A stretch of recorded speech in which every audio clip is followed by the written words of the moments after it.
Hello, everyone, and welcome to this episode of Love at the End of the World. I'm Jamin Shively, and this is my queen, Queen Melinor. Hi, Jamin. Hi, everyone. Hello, my queen, and hello, everyone. We are excited to share with you and just kind of brainstorm and brainswarm about some of our latest thoughts and activities pertaining to Love at the End of the World. So, one of the things that we've been reflecting on is the number of you all who've been reaching out. We've been getting a number of emails and lots of reaching out via comments. And today I had a good conversation with a woman from the Midwest who had reached out with a very nice email and had talked about how in her community where she lives, there's a huge amount of climate change denial, and really she just feels very isolated with the Guy McPherson message. And she's dug into it quite a bit, but there's no one there in her area who she can really share with and talk about it. And that's really important, because in the face of tragedy, in the face of pain, in the face of loss, one thing that really is huge comfort, and way more than comfort, I actually believe it's who we are, is community, and having community of compassion and love and sharing and caring, and just being able to express yourself and just say, Right. Yeah. And we've been talking a lot about this collective anxiety and fear and grief that a lot of us are feeling because of what's happening to the planet and to all the living creatures on the planet, including us. And one of the things we've been discussing is how important it is for all of us to come together as community and in this compassionate way to find solutions for how to really live well and respectfully to Mother Earth, and to help rebalance things here and bring healing on the planet. So the more of you that reach out to us and come and join in to this conversation and bring the gifts that you have that are unique to you, the stronger we can become as this living tree that's made of all of us together, and create a new story for living on the earth at this time. Beautiful. Yeah. And another really interesting thing, I was talking with our friend Jamie on Thursday, and he made the point that humans, we are meant to be part of a hive, part of a pack. That's who we are. We're pack creatures or hive creatures. And yet for the past several centuries, even millennia, we've been living under this paradigm that we're individuals who own property, and this is mine and that's yours, and this is the line between us, and we're like really separate. I mean, look at how we live, look at how we work. We've separated ourselves into this thing called the individual, and we've exalted the individual in our cultures, particularly in American culture, but much more generally. There's just this paradigm of the individual, and that, I think, broadly speaking, is a product of colonization. Because what did the colonizers do? They were a bunch of individuals who were each amassing more and more wealth. And so they imposed this culture of individuality, often using religion as the battering ram, to get in. The missionaries proceeded because they were just, supposedly, right, all about, whatever they were all about. But what a symbiosis between that and colonization. But anyway, so I think that before colonization, we were hunter-gatherers. We were living in tribes, and there wasn't this private property thing like, this is my territory and that's your territory. We were one with nature and one with community, one with each other. We were all just one. And what a wonderful party it was and can be again. Regardless of what we're going through, but particularly going through this crisis, this predicament that we're in the midst of, we really need to come together and go through whatever there is to go through together, and leveraging all of our diversity, all of our strengths. But operating as a collective, as a whole, oh my goodness, we can accomplish so much. Mm-hmm. What might we want to accomplish Mm-hmm. in the time that's left while we have, some degree of normalcy relative to what we've been used to the last several decades? A lot. What can we accomplish? A lot. What's there to accomplish? Well, that's for us to co-create together. See, because right now, what do we got? We got a bunch of individuals, each trying to accomplish what their ego is directing them to accomplish. Accumulate, hoard, that's coming from ego. It's not coming from spirit. And it's certainly not coming from what's best for all of us.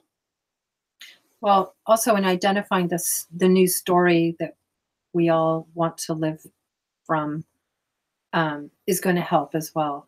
And the different tasks that ahead of us some are very large and some are very small, and we can all contribute to those tasks in varying ways. And I love what you say about let's start the conversation, which is what we're doing. And we want to invite you to be part of this conversation, and then look for solutions that can then be implemented. And we've run out of time, so we really need to be doing this every day. Myself personally, I've actually made and am making personal sacrifices and changes in how I live my life so that I can work with Jamin and many others to actually seek out very quickly now and solutions, and also to encourage and inspire others to do the same thing. Absolutely. And I just want to make a clarifying point about solutions, about the term solutions. There's a false dichotomy that seems to crop up, which is a lot of people are saying, hey, it's too late. There are no solutions. We're going down, brace for impact. And, like all is lost. I'll just call that the all is lost half of the false dichotomy. And the other half of the false dichotomy is, we can solve everything with technology or with prayer or with whatever. Oh yeah, everything's going to be fine. We'll solve it. And the reason I call it a false dichotomy is because neither of those are necessarily the case. And in fact, there are shades of gray of possibility. And which possibilities of those within those shades of gray that we make a reality is absolutely a function of the extent to which we come together in community and co-create. So for example, one shade of gray between all is lost and everything's going to be great is very close to all is lost would be the scenario where humanity does indeed go extinct ultimately. However, prior to going extinct, we set everything up that we possibly can in terms of structures and systems, our ecologies, stockpiles of tools, fuel, equipment, vehicles, whatever it takes, so that in whatever time that remains, even as things continue to decline, collapse, implode, whatever, we can take very aggressive measures to decommission nuclear. That's just an example of one positive thing we can do before we make our exit, if indeed we're making our exit definitively. And if we're able to engineer and build our ecologies that actually let us and many other species survive, well, what a wonderful thing that would be, right? Not that the quality of life would necessarily be anything like what we're experiencing now, being in an enclosed ecology, for example. But the wonderful thing is that life could continue on planet Earth. And even though it may take millions of years, or who knows how long, for Mother Earth to begin to, bounce back toward anything approaching this very abundant state of life that we still experience to a very large degree, albeit declining. It may take a long time to get back to that sort of form, but my point is, we need to do what we can to save life, period. And and see, that gives us something to live for. We live for life. We live for Mother Earth, right? As opposed to, what can I experience in my last days and make it about me and whatever I experience. If we're about to make our exit, let's make it a grand exit. Let's make it an exit where we, Yeah, I agree with that. That's really nice, Jamin. I want to add something to that. It's a little slightly different way of approaching life at this time as everything is unraveling. And that is to really be in the moment fully. And one of the things I do is, well, I call it communing with nature, which is focusing on nature and sending nature love. So when I come across birds, I communicate with them. When I walk past trees, I communicate with them. And so I'm exuding fully present to the nature around me and to the earth around me. And that's just part of my process of having reverence and caring for the earth and communicating with the earth, because she is animate, she's living, and all living beings are connected to us and feel that love. And so I'm kind of also thinking about the living beings, like, do they feel the change coming? You know, do they have anxiety? Because I saw a field of robins, and you know, I was just wondering about them. Are they feeling the change happening as well? And how can we include these other living beings into this community of humans? We became so human-centric rather than Gaia or Earth-centric, and I think it's important to bring her back into the center with us around her now. Yeah. That's beautiful. And in fact, that can be a beautiful vision for the arcologies that we can create for the aforementioned purposes. And we can imagine, really, you know, in years past, you were a professional architect and you taught at the Architectural Association. Thank you, Architectural London. Association in London. Yeah. So as an architect, you'll have a special appreciation for, you know, being able to architect the arcologies in such a way that we really bring humanity and the rest of nature together to live together in holistic ways. And, you know, what a beautiful thing if we can pull that off and let nature and life continue with humanity, perhaps not with humanity, but in any case, let's do what we can to really honor life itself and do whatever we can do to enable life to continue. Right? This love of life, love at the end of the world, let it be love of life itself. Right. Herself. Right. Yeah. Thank you. You know, and that's what kind of gets us to the Noah's Ark metaphor, hence Noah's arcology, that, you know, this has happened before. Right. And what was the lesson? You know, life was able to bounce back even from such a small fraction, right, of humanity. You know, what, maybe a dozen or give or take people, probably more than that. But more than bouncing back, it's evolving. I mean, we're evolving, all the species are evolving, the planet is evolving. So who knows what next place is for that evolution that's happening now, that change that's happening now for all of creation. And we're not used to thinking that way necessarily, but I think it's an important point of view. It's not just physical, but there's a spiritual aspect as well to everything that's happening now. Absolutely. Yeah. And we don't know to what plane we're going to go next, or what, you know, what awaits us. But I think without knowing, it's nonetheless incumbent upon us to do the very best we can. Right. I'm not a Buddhist, or nor am I a student of it really, but I have an understanding of, you know, the right action as a Buddhist concept, doing that which is right without attachment to outcome, but doing the very best we can, in this case, to preserve life. Yep. And as the Hopi people in the prophecy said, that at this time there'll be a parting or splitting of the paths, and it would bifurcate, and There will be those of us who choose the path, we call it the red road, and those who will choose the path of materialism, which will lead to destruction. So we're at that point. We're walking the red road. So please come and join us, those of you who want to Please do. work on helping save this beautiful paradise. Yeah, or some portion of it. Parts of it. Yeah. And in fact, in an extreme scenario, because I can just hear the comments coming back saying, oh, you think you can save some life on Earth, blah, blah, blah, Okay, fine. Let's say you're right and we can't save any of humanity, right? Or even most of complex life.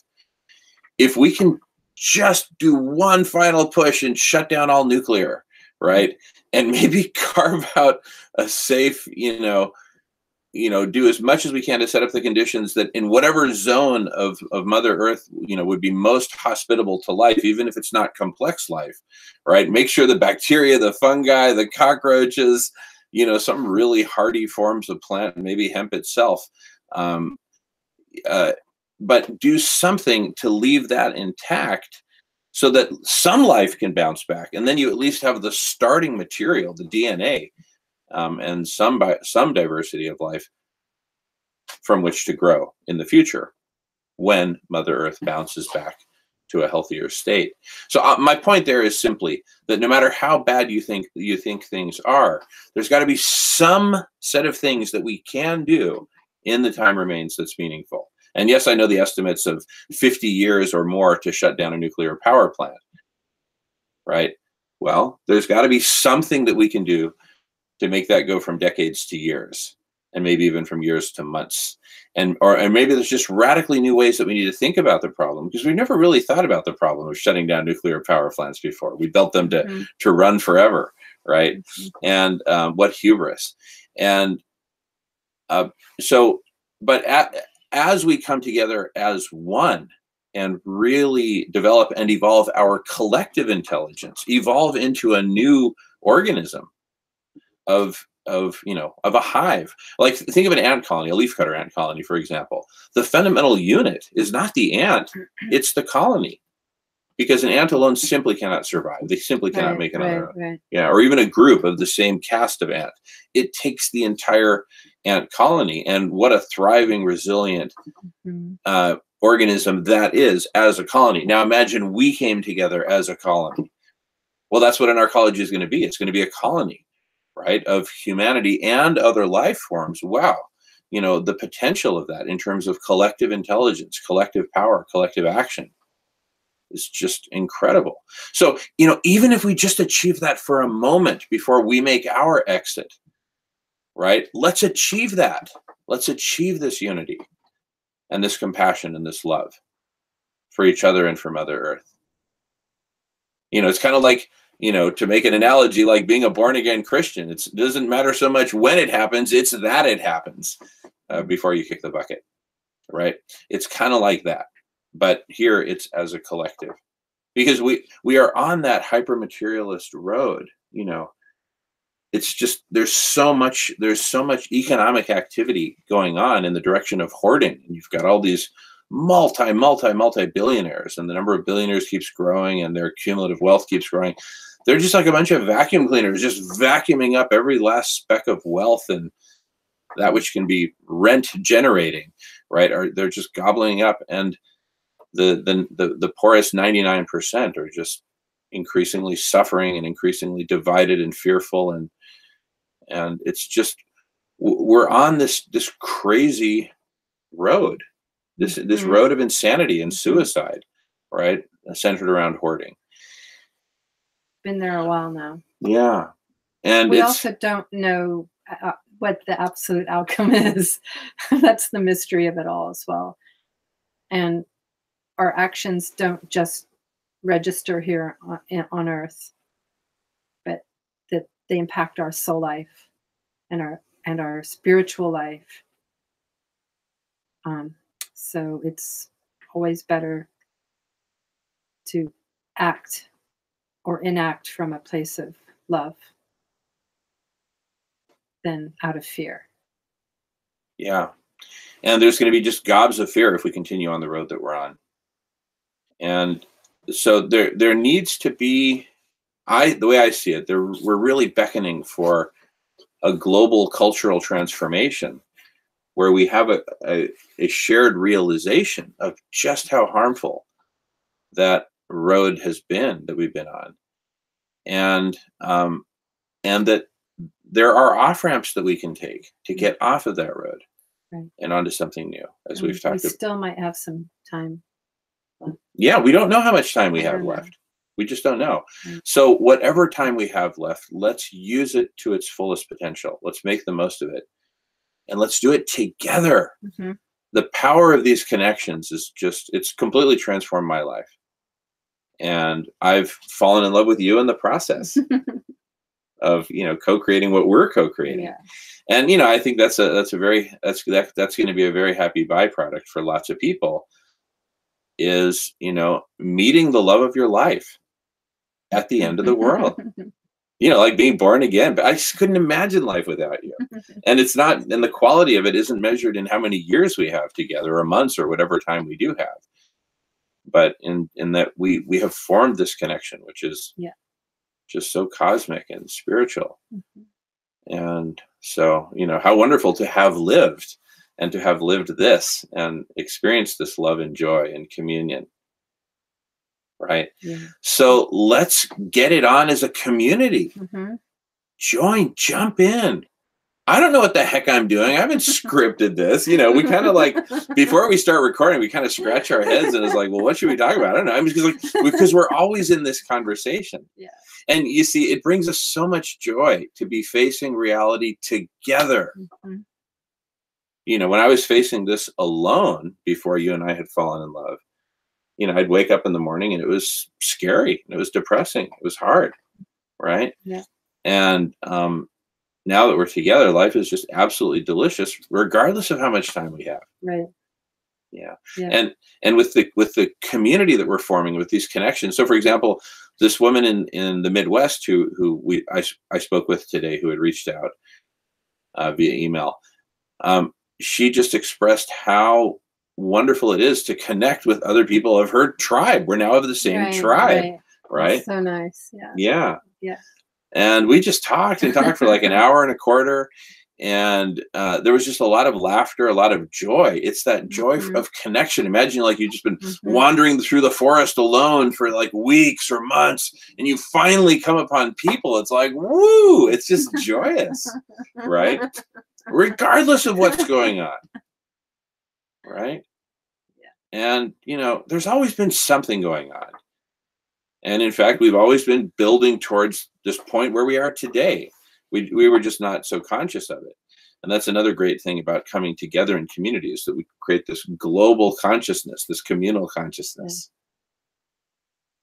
Yeah. Conversation, a global conversation. Yeah. A new story. And if part of that new story is that the organism is life itself, imagine that. See, I talked about the organism being, like a leaf cutter ant colony or all of humanity. What if the organism were simply life itself? That is, the organism is life. Mm. And so if the organism itself is life, there is no death as long as there is life, even if it's just, microorganisms and cockroaches, right? Hey, life is life, because from what did we evolve? If we look at it from the lens of the evolution story, and they're all just stories. No one story is any more valid or less valid than the others. But if we look at it through the lens of evolution, we all came from something very simple, right? Unicellular bacteria, for example. And compared to those, cockroaches are phenomenally complex, right? And of course, compared to cockroaches, we're pretty complex. But life continues. Life can bounce back, right? It's kind of like when Han Solo in The Empire Strikes Back got frozen, right? His parting words to Chewbacca included, "Hey, Chewie, there will be another time." I thought that was so beautiful. There will be another time, right? And let's join together, and as life itself, let us say to ourselves, there will be another time. There will be another time. You can imagine, even if a few thousand humans survive, right? Humanity will continue and there will be another time. Or even if just life itself continues. So anyway. Yeah. What we're doing is what we're kind of doing here with this medium is we're just kind of like whiteboarding, possible new stories. We're kind of in storytelling, story creation mode here, right? Please jump in and help us co-create the new story. Yeah. The new story for humanity, the new story for life itself. Because we humans run on stories. And the old story of the American dream is dead. And many of the old stories are dead and dying. And, we're losing our stories. It's like we're running out of oxygen. We need fuel. We need stories, not as I don't know, pick your metaphor, as fuel, as framework, as structure, as, guiding light. Well, the story is us. It's not separate from us. Thank you. Thank you. Thank you. Yeah. So the aspect. We're a part of the myth. Yeah. We are the myth. The myth is us. Yeah. But we need a new one now. Yeah. The old one's not working anymore. Yeah. That story's over. Yeah. So anyway, we've kind of brainstormed some ideas for what the new story could include. I would just love to hear everyone's thoughts. What is the new story for humanity, right? But it's got to be something that inspires us, that gives us hope, and that motivates us, because we've got a fair amount of work to do. Whatever we're going to set our sights on, if it's decommissioning nuclear, it's decommissioning nuclear. If it's building our ecologies so that a whole bunch of species can survive, including us, it's that, right? If it's building, different ecologies so that other forms of life can go on without us, so be it. And maybe we'll, build lots of different flavors of our ecologies, thousands each or whatever.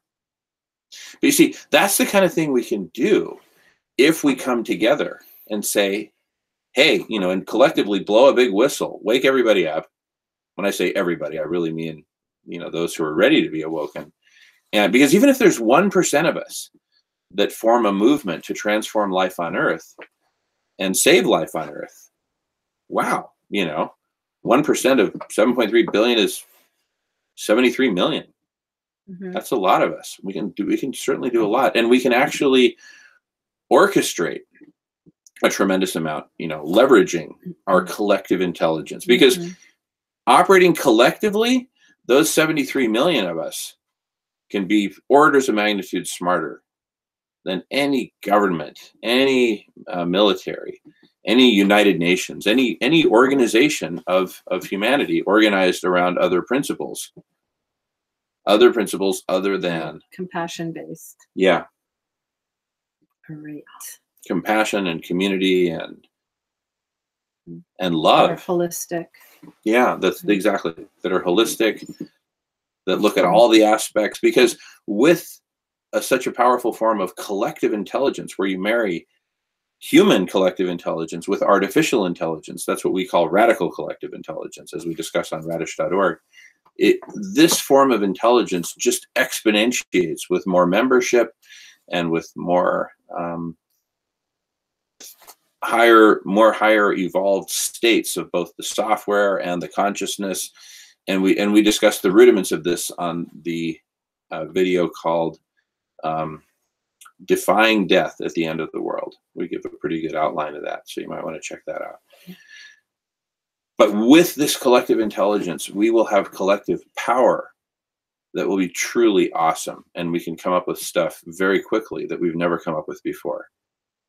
Whether it's technologies, whether it's stories, whether it's transformations in culture, in our living arrangements, in design of our ecologies, whatever, in the financing of our ecologies. I mean, we've got such powerful tools. And it's worth a try. It's worth a try. Yeah. I mean, what else are we going to do? Right? Eat a bunch of Hostess Twinkies and get drunk and lament that we're all going down and there's nothing we can do about it?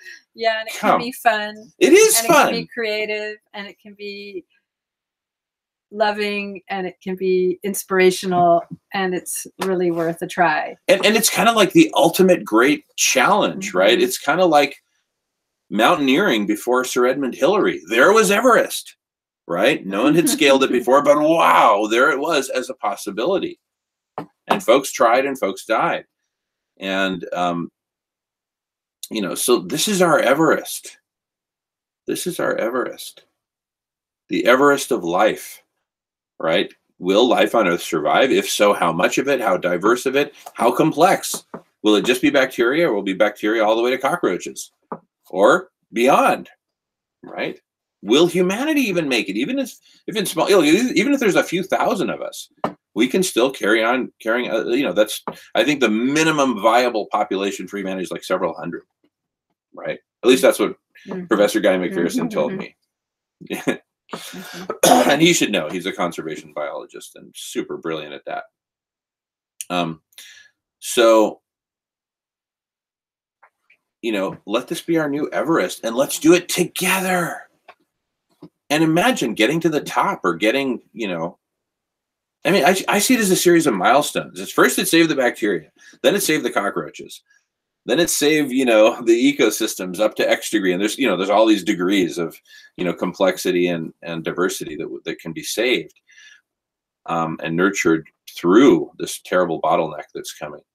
And while doing that, we can appreciate. Absolutely. And when we appreciate life on Earth, and we're coming from a place of love, when we see plastic blowing around, we stop and we pick it up.